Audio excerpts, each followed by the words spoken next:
আসসালামু আলাইকুম।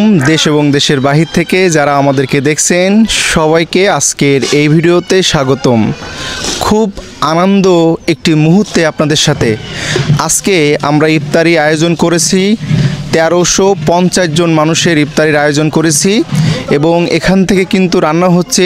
আমরা একটু দেখার চেষ্টা করি, বিভিন্ন মসজিদ, মাদ্রাসা এবং এতিমখানাতে কিন্তু এখান থেকে রান্না চলে যাবে ইনশাল্লাহ।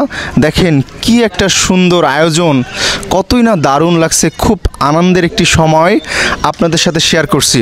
এখানে কিন্তু রমরমাভাবে রান্না চলছে আলহামদুলিল্লাহ। আপনাদের সকলের দোয়া ভালোবাসার কারণেই আজ এই পর্যন্ত আসতে পেরেছি। এখানে কিন্তু বিভিন্ন রকম মশলা দিয়ে রান্না হচ্ছে এবং এখানে কিন্তু চাচা রান্না করতেছে। খুব সকালেই আসছে, উনি খুব সকালেই আসছে। আমরা গরুর মাংস আনতে গিয়েছিলাম, এপাশে কিন্তু গরুর মাংস কোটা বাছা হচ্ছে, আমরা সেটাও একটু দেখতে পাচ্ছি ইনশাল্লাহ।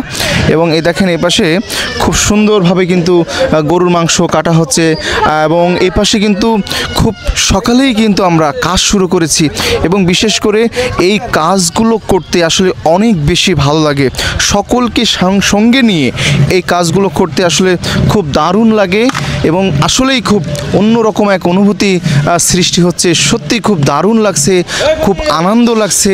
এত সুন্দর একটি পরিবেশ, এত সুন্দর একটি রান্নাবান্না হচ্ছে, খুব দারুণ একটা পরিবেশে আমরা আছি এখন। এজন্য আপনাদের সাথে শেয়ার করার জন্য একটু আমি ভিডিওটি করলাম। এখানে কিন্তু ডাউল সিদ্ধ করে রাখা হয়ে গেছে। এখানে কিন্তু বিপ্লব গরুর মাংস সেটা হচ্ছে ধুয়ে নিচ্ছে, হ্যাঁ। এবং ওই পাশে কিন্তু আরও গরুর মাংস আছে এবং এখানে কিন্তু টোটালি 10টা ডেগ রান্না হচ্ছে। একটা ডেগে প্রায় 150 মানুষ, মানে 150 জন করে মানুষ খাওয়া দাওয়া করতে পারবে। এবং আমরা কিন্তু আজ বিভিন্ন মসজিদে, বিভিন্ন মাদ্রাসা সহ বিভিন্ন এতিমখানাতে কিন্তু এগুলা ইনশাল্লাহ পৌঁছে দেব।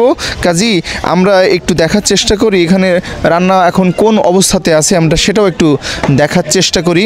এবং এখানে কিন্তু রান্না করতেছেন আমাদের বাবুর্চি চাচা এবং দেখি এখন কোন স্টেপে আছে। এখন কিন্তু মশলা দেওয়া হচ্ছে এবং মশলা দিয়ে উনি কিন্তু মশলাটা তেল দিয়ে খুব ভেজে নিচ্ছেন এবং উনি কিন্তু দারুণ রান্না করে। আমাদের যতগুলো প্রোগ্রাম হয় আমাদের এই বাবুর্চি চাচা কিন্তু রান্না করেন এবং আমরা প্রতিটা রান্না কিন্তু খুব ভালো রান্না পাই, হ্যাঁ। এখানে দেখেন সাপোর্ট হিউম্যানিটির পক্ষ থেকে আজকে আমরা এতগুলা মানুষের আয়োজন করতে পেরেছি সকলকে সঙ্গে নিয়ে। কাজেই এটা খুব আনন্দের একটি বিষয়, এটা খুব একটা অন্যরকম অনুভূতি ক্রিয়েট করছে। সত্যি খুব দারুণ লাগছে এবং দেখেন কত মানুষ এখানে এসেছেন এবং একটু পরে আরও মানুষ আসবেন, কারণ এখন অনেক সকাল। একটু পরে আরও মানুষ আসবেন, তারা তাদের মসজিদের জন্য, মাদ্রাসার জন্য এখান থেকে রান্না করে আমরা এক একটা মসজিদে, এক একটা মাদ্রাসায় অথবা এক একটা এতিমখানায় ঠিক আমরা এখান থেকে বিভিন্ন পর্যায়ে আমরা পাঠিয়ে দেবো ইনশাল্লাহ। সবাই দোয়া করবেন আমাদের জন্য, যাতে এভাবেই আরও বেশি করে দেশের জন্য, দেশের মানুষের জন্য অনেক বেশি করে কাজ করতে পারি। ভিডিওটি প্রচুর পরিমাণে শেয়ার করবেন। আসসালামু আলাইকুম। আজ কিন্তু জুম্মা মোবারক। আল্লাহ হাফেজ।